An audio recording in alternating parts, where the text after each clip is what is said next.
जय हिंद दोस्तों। जिसका सब लोगों का था इंतजार, आखिरकार वो घड़ी आ ही गई। ठीक है, बिहार लोक सेवा आयोग के द्वारा 6 to 8 की वैकेंसी आ गई हैं। 6 to 8 की वैकेंसी का नोटिफिकेशन जारी हो गया। 5 तारीख मतलब आज से फॉर्म भरना स्टार्ट हो जाएगा। देखिए इसमें जो सीटें हैं वो अनारक्षित वर्ग के लिए जो सीटें हैं वो टोटल कितनी 6257 हैं। ये सब्जेक्ट वाइज भी दी गई हैं। ये जो है मेल की, इधर काहे की हैं, ये मेल की हैं और उधर वो काहे की हैं, फीमेल। मेल में क्या है, गणित और विज्ञान। भाई जो टीचर गणित पढ़ाएगा उसको विज्ञान भी पढ़ाना पड़ेगा। तो इनकी कुल सीटें अगर देखोगे तो आप कितनी 5850 हैं। ऐसे सामाजिक विज्ञान की हैं, फिर हिंदी की हैं, ठीक है, ऐसे हिंदी की भी हैं, अंग्रेजी, संस्कृत, उर्दू। तो ठीक है, ये किसके लिए है, मेल के लिए। ये किसके लिए, मेल के लिए। इतनी कितने के लिए, मेल के लिए। 16140 किसके लिए, मेल के लिए है। जितना फीमेल के लिए भी इधर है। तो फीमेल के लिए कुल सीटें कितनी 15882 सीटें हैं। ठीक है, जैसे दिव्यांगों के लिए अलग से हैं। ठीक, दिव्यांगों के लिए और स्वतंत्र सेनानी के लिए अलग से हैं। देखिए इसमें क्या क्या होना चाहिए। बाकी सीटें वगैरह आप लोग देख भी सकते हो। ठीक है, यहाँ देखिए, हाँ ये क्या क्या एलिजिबिलिटी होगी ये देखो। सबसे पहले भारत का नागरिक हो, मतलब अदर स्टेट वाले इस फॉर्म को फिल कर सकते हैं। दूसरी चीज़, आपने क्या किया हो, मध्य अध्यापक के सीटेड पेपर सेकेंड या बीटेड पेपर सेकेंड पास होना चाहिए। क्या होना चाहिए, पास।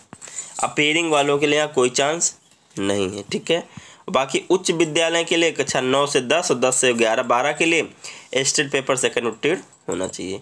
नेक्स्ट बढ़ते हैं। नेक्स्ट क्या है, नेक्स्ट यहाँ पे देखिए क्या है, विद्यालय अध्यापक के स्नातक कोट 6 से 8 में कितने टीचर, ये 3 तरह के टीचरों की निकली। पहला क्या है, गणित एवं विज्ञान अध्यापक, सामाजिक विज्ञान अध्यापक और भाषा विद्या। 3 तरह की वैकेंसी निकली हैं।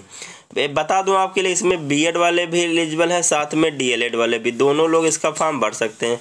कंडीशन है बस क्या है कि सीटेड पेपर सेकेंड या बीटेड पेपर सेकेंड क्या होना चाहिए, पास होना चाहिए। बाकी कोई दिक्कत इसमें नहीं है। ठीक है, बाकी इसमें अगर हम सिलेबस की बात करें, आगे बढ़ते हैं। ये तो कक्षा 9 10 12 के लिए वही सब है। ठीक है, आगे पीजीटी के लिए है। सिलेबस की बात करें तो यहाँ पे सिलेबस 1 सेकंड, हाँ ये देखिए। अब इस बार क्या किया गया, जैसे पिछली बार था पेपर 2 थे, इस बार पेपर कितना रखा जाएगा, 1 रखा जाएगा। पेपर क्या होगा, 1 ही होगा। एक पेपर के 3 पार्ट होंगे, पार्ट 1, पार्ट 2 और पार्ट सेकेंड थर्ड। पार्ट 1 में क्या आएगी, भाषा आएगी। क्या आएगी, भाषा। वो भी कितने नंबर का आएगी, पार्ट 1 में क्या आएगी, पार्ट 1 जो होगा उसमें क्या आएगी, भाषा है। क्या आएगी, एक सेकेंड डियर। जो पार्ट फर्स्ट होगा उसमें आपकी आएगी भाषा। क्या आएगी, भाषा। और कितने नंबर की, 30 नंबर की। 30 नंबर में क्या होगा, 8 क्वेश्चन इंग्लिश के रहेंगे और 22 क्वेश्चन क्या रहेंगे, हिंदी रहेंगे। इनमें ओवरऑल मिला के आप कितना लाना है 30%। तो 30 का 30% निकालोगे तो कितना आ जाएगा, 30 का 30% कितना, 9 क्वेश्चन। मतलब आपको 9 क्वेश्चन सही करने हैं। खास अच्छी बात यह है कि यहाँ पे no negative marking. Negative marking है नहीं, पूरे पेपर में आपके लिए निगेटिव मार्किंग नहीं है। तो 30 में 9 तो सबके सही हो जाएंगे। अगर निगेटिव मार्किंग होती तब दिक्कत थी, लेकिन निगेटिव मार्किंग है नहीं तो आपको 30 में इसको समझ लो आपको पढ़ना ही नहीं है। ठीक है, आगे देखिए, देखो लिखा गया, यह पत्र 3 भाग में, भाग 1 भाग में बटा होगा। भाग 1 भाषा का होगा और भाग सेकंड में देखो, भाग सेकंड में आपको भाई साहब पूरा पढ़ना है। भाग सेकंड सामान्य अध्ययन भी पढ़ना है, प्राथमिक गणित भी पढ़ना है, मानसिक क्षमता परिचय पढ़ना है, सामान्य जागरूकता भी पढ़ना है, सामान्य विज्ञान भी पढ़ना है और सामाजिक विज्ञान, भारत राष्ट्रीय आंदोलन, भूगोल और पर्यावरण शामिल है।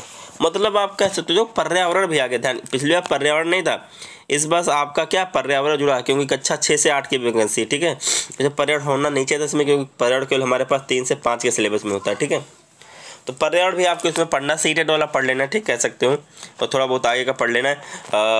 आप लूसेंट वगैरह सहारा ले सकते हो, लूसेंट का। ठीक है, लूसेंट में पर्यावरण दिया गया अच्छा खासा। ठीक है, नेक्स्ट देखिए आगे, और पार्ट सेकंड में क्या होगा, थर्ड में जो आपका देखिए, ये सामान्य अध्ययन कितने नंबर का आएगा, 40 नंबर का। तो आप देखो इसमें देखिए 40 नंबर का है। आप मान सकते हो गणित 5 नंबर की गणित आ सकती है, 5 नंबर की रीजनिंग आ सकती है, 5 नंबर का सामान्य जागरूकता आ सकता है, 5 नंबर की विज्ञान आ सकती है, 5 नंबर का सामाजिक विज्ञान आ सकता है, 5 नंबर का भारतीय राष्ट्रीय आंदोलन आ सकता है, 5 नंबर का भूगोल आ सकता है, 5 नंबर सब 5 से 5 1 2 3 4 5 6 7 8 5 40 हो जाएगा। तो जितने टॉपिक हैं सारे टॉपिक 5-5 नंबर के आ सकते हैं, ऐसा हो सकता है, कोई ज़रूरी नहीं है, ठीक है। अब अगर पार्ट 3 की बात करोगे तो आपका सब्जेक्ट होगा। सब्जेक्ट मतलब है कि अगर आप गणित के टीचर बनना चाहते हो तो आप गणित और साइंस दोनों पढ़ना है, ध्यान रखिएगा। केवल गणित पढ़ के मत चला जाइएगा, आपको गणित प्लस साइंस दोनों पढ़ना, क्योंकि इन्होंने पूरा सिलेबस ओपन करके नहीं बताया, ध्यान रखिएगा। सिलेबस नहीं बताया है, ठीक है। इन्होंने बस इतना कहा है, देखिए, मध्य विद्यालय के अध्यापक के लिए एक विषय पत्र है, उम्मीदवार द्वारा उन पत्रों में से किसी एक पत्र का चुनाव किया जाना है, जैसे गणित एवं विज्ञान, सामाजिक विज्ञान, हिंदी, उर्दू। अगर आप सामाजिक विज्ञान से तो आपको सामाजिक विज्ञान पढ़ना, हिंदी के टीचर तो हिंदी, उर्दू तो उर्दू, संस्कृत अंग्रेजी तो अंग्रेजी। लेकिन सबसे ज़्यादा बोझ किस पे है? मैथ के टीचर पे। उसको डबल प्रिपरेशन करनी है। क्या करनी है? डबल प्रिपरेशन करनी पड़ेगी, ध्यान रखिएगा। सामाजिक विज्ञान और हिंदी उर्दू तो बहुत आसान हो गया उनके लिए, एक ही सब्जेक्ट पढ़ना, लेकिन मैथ वाले टीचर को 2 सब्जेक्ट पढ़ना है। सबसे ज़्यादा तैयारी किसको करनी पड़ेगी? मैथ वाले टीचर को, ठीक है। तो देखिए मेरे चैनल पे जो है वो मैथ के ही वीडियो आएंगे, ठीक है। मैथ प्लस साइंस दोनों के वीडियो आएंगे।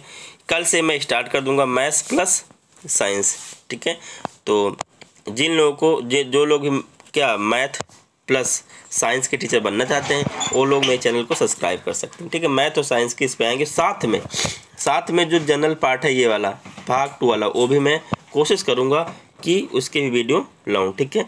लेकिन गणित के तो पक्का आएंगे, ठीक। कल से आना स्टार्ट हो जाएंगे गणित प्लस साइंस दोनों के, ठीक है।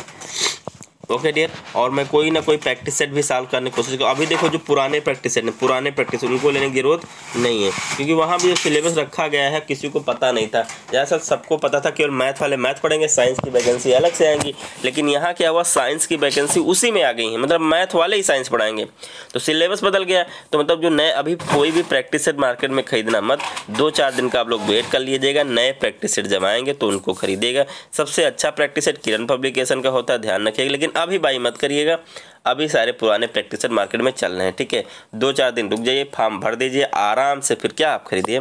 हाँ, पढ़ना कैसे है, क्या पढ़ना है, तो इन्होंने सिलेबस जो दिया बोला है एनसीईआरटी। क्या बोला है? एनसीईआरटी और प्लस एससी या फिर एससीईआरटी। लगभग दोनों का सिलेबस क्या सेम है, थोड़ा बहुत चैप्टर के नाम से दो अंतर, बाकी सिलेबस आपका क्या सेम। देखो एससीईआरटी या एनसीईआरटी के। तो अब कहाँ तक पढ़ना है? आप कोशिश करना कि कक्षा 6 से लेके कक्षा 10 तक की मैथ प्लस साइंस आप पढ़ डालो। मैथ्स प्लस साइंस क्या कर डालो, एक बार पढ़ डालो। ये आप लोग कोशिश करिएगा। सॉरी डियर, कक्षा 6 से 10 तक की मैथ। लेकिन उन्होंने साथ में लगा दिया है कि आपका जो स्तर है, इन्होंने मतलब इनका कहने का मतलब है कि 6 से 8 तक आएगा जो इन्होंने कहा है। लेकिन इसका कठिनाई लेवल, जो कठिनाई लेवल होगा वो आपकी हायर डिग्री पे होगा।